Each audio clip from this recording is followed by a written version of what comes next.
অসমীয়াৰ বাপতি সাহোন বহাগ বিহুক লৈ ৰাজ্যজুৰি উখল মাখল পৰিৱেশ সমানে সমানে দেখিবলৈ পোৱা গৈছে যে বিটিডি অঞ্চলত বড়োসকলেও তেওঁলোকৰ বৈশাগু অনুষ্ঠানক লৈ উখল মাখল পৰিৱেশৰ সৃষ্টি কৰা পৰিলক্ষিত হৈছে। সকলোৱে নৃত্য আনন্দৰ মাজত উল্লাসৰ সৃষ্টি কৰা পৰিলক্ষিত হৈছে। এই মুহূৰ্তত মই উপস্থিত আছোঁ চাফা কামাৰত। কেমেৰা সহযোগীক দেখুৱাবলৈ অনুৰোধ জনাইছোঁ। এয়া অঞ্চলবাসীয়ে সমূহীয়াভাৱে তেওঁলোকে বৈশাগু অনুষ্ঠান অনুষ্ঠিত কৰিছে। ইয়াত দেখিছোঁ যে ৰাতিপুৱাৰ ভাগৰে পৰা বিভিন্ন ধৰণৰ কাৰ্যসূচী গ্ৰহণ কৰিছে।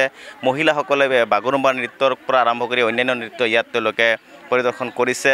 কণ কণ কিশোৰীসকলেও কৰিছে বা অঞ্চলৰ সকলো ডেকা গাভৰুসকলে একত্ৰিতভাৱে এওঁলোকে এই অনুষ্ঠান অনুষ্ঠিত কৰিছে। মই পোনে পোনে তেওঁলোকৰ সৈতে কথা পাতিবলৈ চেষ্টা কৰিম যে বহাগ বিহু ৰাজ্যজুৰি চলি আছে, আপোনালোকে বৈশাগু অনুষ্ঠান অনুষ্ঠিত কৰিছে, কেতিয়াৰ পৰা কিয়, কি পৰম্পৰা, কি ক'ব বিচাৰে? এইটো আমাৰ আগৰ পৰাই চলি অহা এটা পৰম্পৰা হয়। এইটো আমাৰ বৈশাগু ৰংজালী বৈশাগু বুলি কোৱা হয়। এইটো আমাৰ নতুন যিটো আমাৰ 1432 ভাস্কৰাব্দ বাংলা, যিটো আজি 1 তাৰিখ, যোৱাকালি বছৰৰ শেষ আছিল, আজি নতুনকৈ বছৰ উদ্বোধনী হ'ল। তাকে আমি আজিৰ 1 তাৰিখ বহাগ বিহুটো আমি আদৰণি জনাইছোঁ। ৰাতিপুৱাৰ পৰা দেখিছোঁ মহিলাসকলেও নাচিছে, ছোৱালীসকলেও নাচিছে। কি কাৰ্যসূচী ৰাতিপুৱাৰ পৰা আছিলে?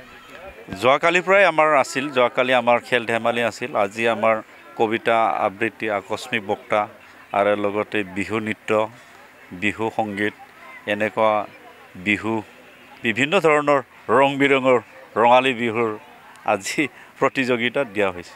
হয়, দেখিব আৰু এগৰাকী ব্যক্তি আছে। কি ক'ব বিচাৰে? চমুকে ক'ব যে বৈশাগু আপোনালোকে অনুষ্ঠিত কৰিছে, বহাগ বিহু সকলোৱে আনন্দ উল্লাস কৰিছে, বৈশাগু কি অনুভৱ?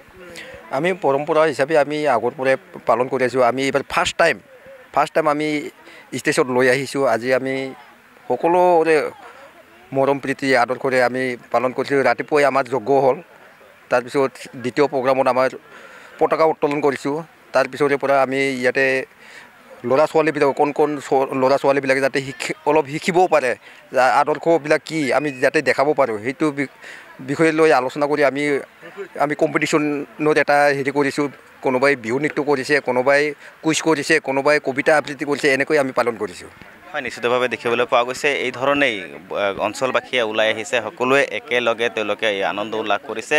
বহাগ বিহুত তেওঁলোকে বিহু নৃত্যও কৰা পৰিলক্ষিত হৈছে। বড়ো জনগোষ্ঠীৰ লোকসকলে এই ধৰণে পৰম্পৰা তেওঁলোকে জীয়াই ৰখাৰ কাৰণে একেলগে চেষ্টা কৰা পৰিলক্ষিত হৈছে।